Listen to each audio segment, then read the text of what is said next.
वैसे तो समुद्र को किसी भी अर्थव्यवस्था के लिए वरदान माना जाता है, क्योंकि भले ही आज हम एयर ट्रैवल के टाइम पीरियड में जी रहे हों, मगर आज भी मोस्टली व्यापार समुद्र से ही होता है। लेकिन अफ्रीका के नीचे दुनिया का सबसे खतरनाक समुद्र है, जहां सदियों से समुद्री जहाज गुजरते हुए कतराते हैं। इनफैक्ट यह वह एरिया है जिसे ग्रेवयार्ड ऑफ शिप्स कहा जाता है, जहां सदियों पहले डूब चुके जहाज कभी भी नजर आ जाते हैं। इसका अंदाजा आप इस बात से लगा सकते हो कि 17वीं सदी में लापता फ्लाइंग डचमैन नाम के जहाज को आज भी यहां देखे जाने का दावा किया जाता है। मगर यकीन मानिए, यह एक ऐसा एरिया है जहां हजारों जहाज के मलबे के निशान मिलेंगे। जी हाँ, आप सही समझे, हम बात कर रहे हैं केप ऑफ गुड होप की, जो दिखने में बेहद खूबसूरत समुद्र है, लेकिन शिप्स के लिए यह एक डेथ ट्रैप है। इसका अंदाजा आप इस बात से लगा सकते हो कि आज के जीपीएस और बड़े बड़े कंटेनर शिप के दौर में भी बहुत सारे समुद्री जहाज यहाँ गुजरने से कतराते हैं। मगर क्यों? आखिर ऐसा क्या है इस समुद्र में? चलिए डिटेल में जानते हैं। आज भले ही अफ्रीका के नीचे से गुजरना इतना मुश्किल ना लगता हो, लेकिन यहाँ पहुंचने वाले पहले एक्सप्लोरर के लिए यह एक खौफनाक जगह थी, जिसके बारे में बहुत कहानियां मशहूर थीं। इतनी ज्यादा कि 15वीं सदी में यूरोपियन ने यहाँ जाने का फैसला कर लिया और 1488 ईस्वी में पुर्तगाली नाविक बर्तोलेमो डियास ने यहाँ से सबसे पहले क्रॉस करने की कोशिश की।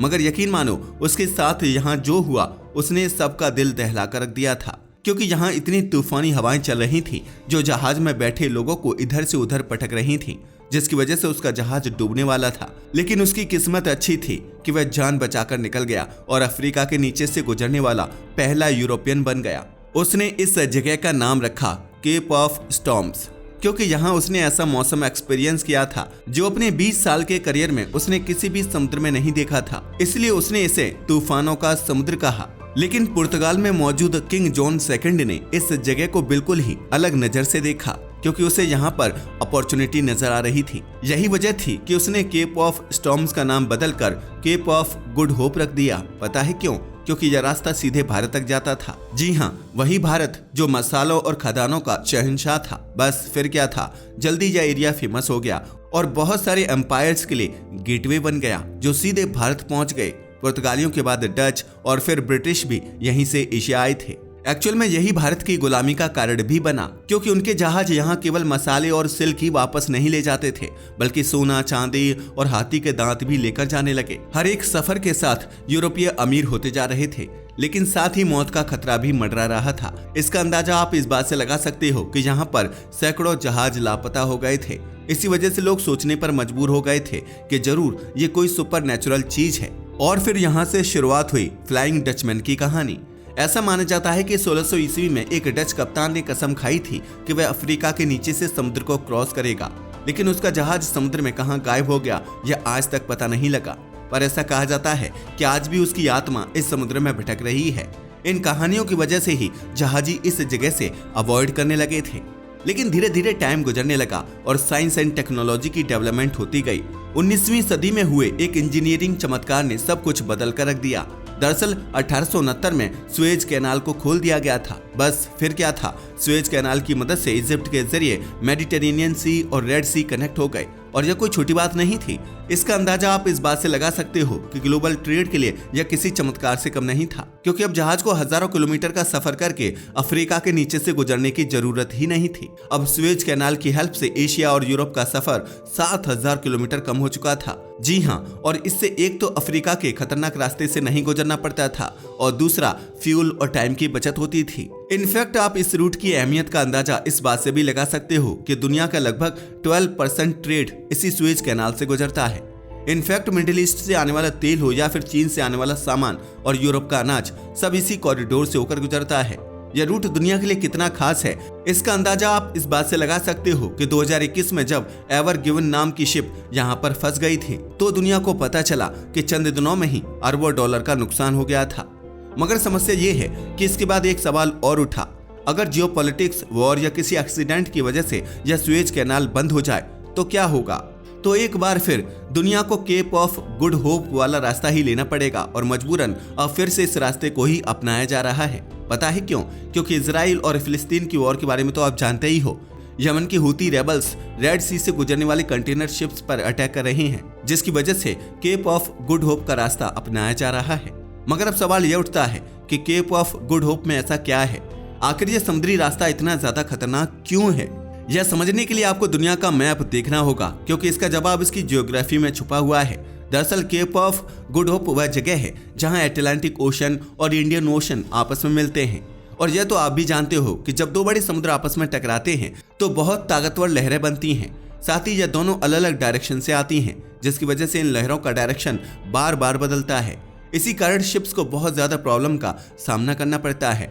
इसके अलावा यहाँ पर रोरिंग फोर्टीज भी मौजूद है। रोरिंग फोर्टीज की बात की जाए तो यह 40 डिग्री लैटिट्यूड पर चलने वाली बहुत ही पावरफुल हवाएं हैं, जो इस इलाके को और भी खतरनाक बना देती हैं।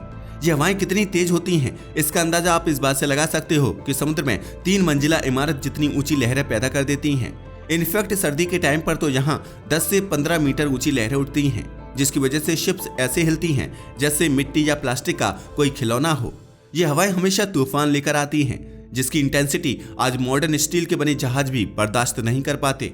वे भी लहरों के आगे टिक नहीं पाते। लेकिन यहाँ खतरा सिर्फ रोरिंग फोर्टीज और लहरों का ही नहीं है, बल्कि यहाँ की कोस्ट लाइन भी बहुत ज्यादा खतरनाक और सपाट है, जिसकी वजह से शिप्स रुक ही नहीं पाते। यहाँ शिप्स को रुकने की कोई जगह नहीं मिलती।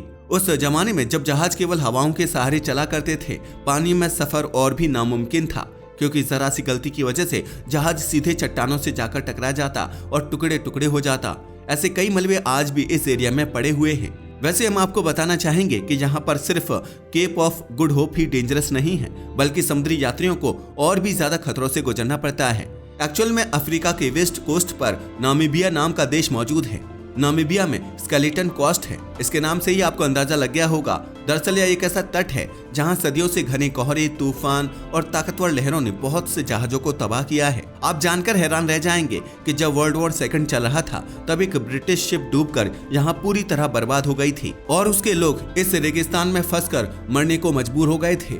साथ ही अगर ईस्ट की तरफ बढ़े तो वहाँ पर मोजाम्बिक चैनल भी मौजूद है। मोजाम्बिक चैनल को तो आप जानते ही होंगे अपने तूफानों की वजह से। अगर आप इसके बारे में एक सेपरेट वीडियो चाहते हैं तो हमें नीचे कमेंट करके जरूर बताइएगा।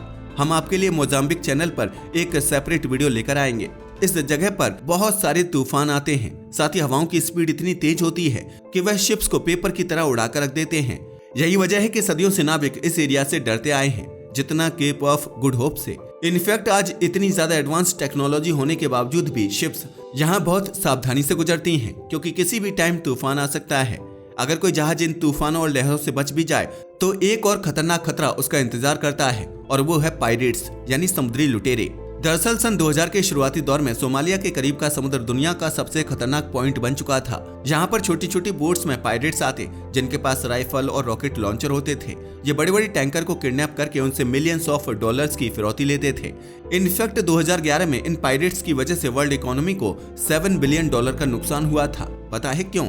क्योंकि कंटेनर शिप्स को अपने गार्ड रखने पड़े, दूसरा अपना रास्ता बदलना पड़ा और तीसरा नेवी की सपोर्ट लेनी पड़ी।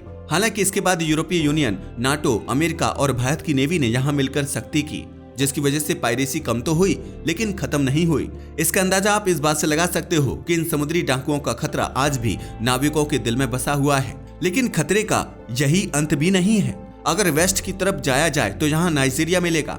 नाइजीरिया के पास गल्फ ऑफ गिनी मौजूद है, जहां पायरेट्स की मौजूदगी सबसे ज्यादा है। पायरेट्स की वजह से यह जगह आजकल पूरी दुनिया में सबसे ज्यादा मशहूर है। यहाँ खतरा केवल लूटपाट का ही नहीं बल्कि किडनैपिंग का भी है। इसका अंदाजा आप इस बात से लगा सकते हो कि 2020 में पूरी दुनिया में होने वाली 135 किडनैपिंग्स में से 130 तो इसी गल्फ ऑफ गिनी में हुई थी, जिसकी वजह से यह एरिया दुनिया का सबसे खतरनाक समुद्री इलाका बन चुका है। आप जानकर हैरान रह जाएंगे कि 2012 में भी यहाँ 120 के आसपास क्रू मेंबर को किडनैप कर लिया गया था और 126 को होस्टेज बना लिया गया था। इस किडनैपिंग के बाद पायरेट्स की चांदी हो गई, क्योंकि वे बहुत ज्यादा फिरौती मांगने लगे। इन पायरेट्स ने एक चीनी शिप से $3 लाख लिए थे, तब जाकर उसे छोड़ा गया था। यही वजह है कि अफ्रीका के आसपास का यह का सारा रास्ता आज बहुत खतरनाक बना हुआ है। अगर इससे ब्रीफ में देखा जाए तो सबसे पहले तो केप ऑफ गुड होप खुद ही इतना खतरनाक है कि वहां से गुजरना मौत से खेलने जैसा है। लेकिन जैसे he kept of Good hope से आगे बढ़ो तो स्केलेटन कोस्ट की खतरनाक कोस्ट लाइन मौजूद है, जो जहाजों का कब्रिस्तान बन जाती है। इसके अलावा मोजाम्बिक चैनल के तूफान और इसके बाद पायरेट्स का खतरा भी है। लेकिन यही नहीं, बल्कि एक और रीजन है जिसके कारण यहाँ से गुजरना इतना मुश्किल है, और वह है पॉलिटिकल एंगल। असल में अफ्रीका के चारों तरफ का समुद्र केवल ट्रेड की वजह से इम्पोर्टेंट नहीं है, बल्कि यह एक मिलिट्री और स्ट्रेटेजिक जोन भी है। इसका अंदाजा आप इस बात से लगा सकते हो कि केप ऑफ गुड होप के नॉर्थ में यमन के हूती रेबल्स लगातार कंटेनर शिप्स पर अटैक कर रही हैं। इसका अंदाजा आप इस बात से लगा सकते हो कि 2023 के मिड से लेकर अब तक 90 जहाजों को टारगेट बनाया जा चुका है। इनमें से 30 को बहुत ज्यादा डैमेज हुआ और 2 तो डूब भी गए। इन हमलों की वजह से सुएज कैनाल से गुजरने वाले ट्रैफिक पर बहुत बुरा असर पड़ा। इनफैक्ट 2024 के शुरू में इस कैनाल से गुजरने वाला ट्रैफिक पिछले साल के मुकाबले 50% कम हो गया था, क्योंकि शिप्स को अपना रूट बदलना पड़ा और एक बार फिर अफ्रीका के नीचे वाले लंबे रास्ते को इस्तेमाल करना पड़ा। यानी यह एरिया एक बार फिर ग्लोबल शिपिंग के लिए बेहद अहम बन चुका है। दुनिया की बड़ी ताकतें जानती हैं कि यह लोकेशन कितनी ज्यादा खास है। यही वजह है कि अमेरिका, चीन और यूरोप की नेवी यहाँ लगातार मौजूद रहती है। इनफैक्ट ये अब इंटरनेशनल मिलिट्री हब बन चुका है। यहाँ अलग अलग देशों के मिलिट्री बेस हैं, जिसमें चीन के बेस भी शामिल हैं। इन समुद्री रास्तों को कंट्रोल करने की जंग आज भी जारी है, जैसे सदियों पहले यह कोशिश वास्को दा गामा ने की थी। अफ्रीका के नीचे से गुजरने वाले रास्ते को खोजकर। नीचे से गुजरने वाले यह रास्ता इतना खतरनाक है कि एक तरफ यहाँ से एनर्जी सप्लाई से लेकर ट्रेड तक सब कुछ होता है, लेकिन दूसरी तरफ हर कोने में खतरा मौजूद है। यही वजह है कि आज मॉडर्न शिप्स होने के बावजूद कंटेनर्स बहुत एहतियात से इस रास्ते से गुजरते हैं। तो ये थी कहानी केप ऑफ गुड होप की। वैसे आपका इसके बारे में क्या ख्याल है, हमें नीचे कॉमेंट करके जरूर बताइएगा। साथ ही आपको हमारी वीडियो पसंद आई हो तो इसे लाइक करें और चैनल को सब्सक्राइब करें। धन्यवाद।